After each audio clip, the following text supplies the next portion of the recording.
Ada Abu Bakar di antara sini. Macam tuan inilah Abu Bakar ini. Fokus sekali dia kan begitu kan. Jadi cuman yang satu ini yang menangis, Pak. 70.000 yang hadir sahabat Nabi ketika mendengarkan pidatonya, pidato akhir-akhir Nabi, cuman Abu Bakar yang menangis. Abu Hurairah hidup di masa Rasulullah, Ibnu Abbas hidup di masa Rasulullah, yang paling banyak riwayat hadis, sanad hadis, tetapi tak paham apa yang disampaikan Rasulullah. Lalu yang ketiga, amalan daripada Sayyidina Abu Bakar Siddiq adalah wa infikahi mali alaika, dan aku berikan hartaku kepada Rasulullah. Enggak ada Pak sahabat yang sanggup mengimbangi daripada perjuangan pengorbanan daripada Abu Bakar, Pak. Pernah ini main, yang terkaya di masa sahabat itu ada 4 orang.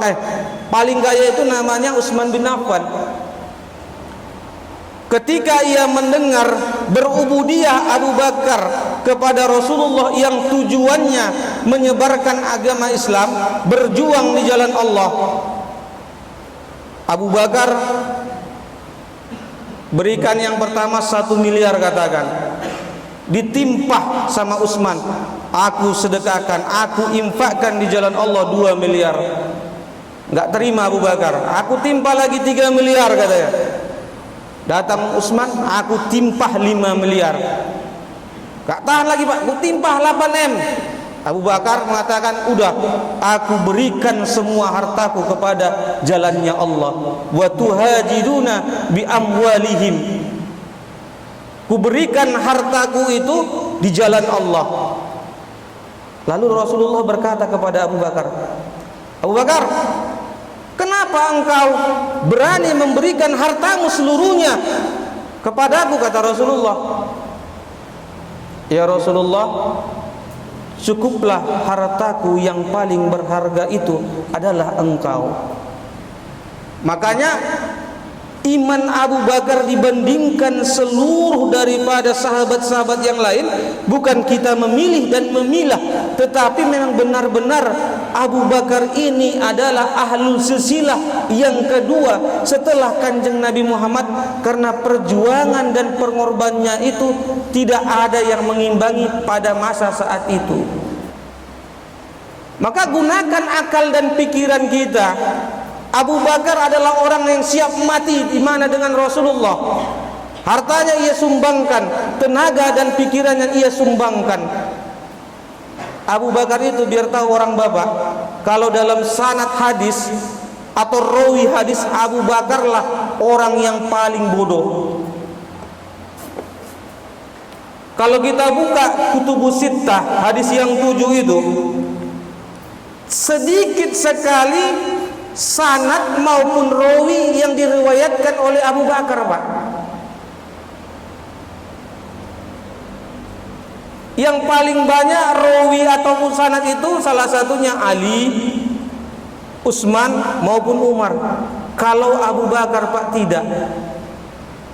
Karena Abu Bakar itu bukan dia bodoh. Dikatakan dia itu bukan bodoh, dialah orang yang cepat paham tentang masalah syariat maupun hakikat kepada Rasulullah. Pernah suatu hari Abu Bakar, makanya Pak di sini Pak, bukan perkara kita lama. Ustadz Baron itu udah lama, karena dia udah puluhan tahun kan, puluhan tahun di Toriko ini, bukan karena lamanya Pak. Benar yang disampaikan ayah kemarin, bukan perkara lamanya kita masuk di dalam Toriko Naksabandia ini, tetapi bagaimana cepat kita paham sebenarnya tentang tujuan ilmu Toriko ini, Pak. Makanya tidak menyangka seluruh sahabat yang banyak 124.000 itu dengan daya lemah yang paling lemah Abu Bakar. Tidak ada riwayat-riwayat, jarang hadis-hadis yang diriwayatkan oleh Abu Bakar. Tetapi disitulah takjubnya Rasulullah kepada Abu Bakar, Pak. ketika Rasulullah menjelang akhir hayatnya, apa yang disampaikan oleh Rasulullah dalam sebuah pidatonya? Innallaha khairun abadan bainad dunya wa ma bainal akhirah fahtarozalikal abada ma indallah. Ketika Rasulullah berkhutbah seperti ini, sesungguhnya aku memberi kesempatan kepada seorang manusia, mana ia memilih dunia atau memilih kepada sisiku, kata Allah. Fatarozalikal khaira abadu ma indallah. Maka lelaki tersebut memilih di sisinya Allah. Ketika para sahabat macam bapak ini tapakur, orang ini pura-pura tapakur kan, ini paham semua ini tapakur gitu, tunduk dia kan, tapakur tunduk kan, paham semua gitu. Ada Abu Bakar di antara sini, macam tuan inilah Abu Bakar ini, fokus sekali dia kan begitu kan. Jadi cuman yang satu ini yang menangis Pak. 70.000 yang hadir sahabat Nabi ketika mendengarkan pidatonya, pidato akhir-akhir Nabi, cuman Abu Bakar yang menangis. Abu Hurairah hidup di masa Rasulullah, Ibnu Abbas hidup di masa Rasulullah, yang paling banyak riwayat hadis, sanad hadis, tetapi tak paham apa yang disampaikan Rasulullah. Datanglah seorang yang bodoh tapi dia paham maknawi apa yang disampaikan oleh Nabi. Kenapa engkau menangis Abu Bakar?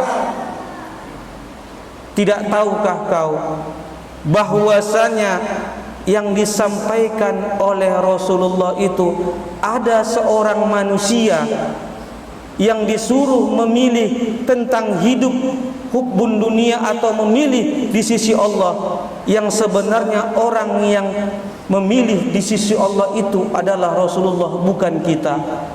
Dan ini menandakan bahwasanya Nabi Muhammad akan segera pergi dari kita, katanya Pak. Menangis semua sahabat itu Pak.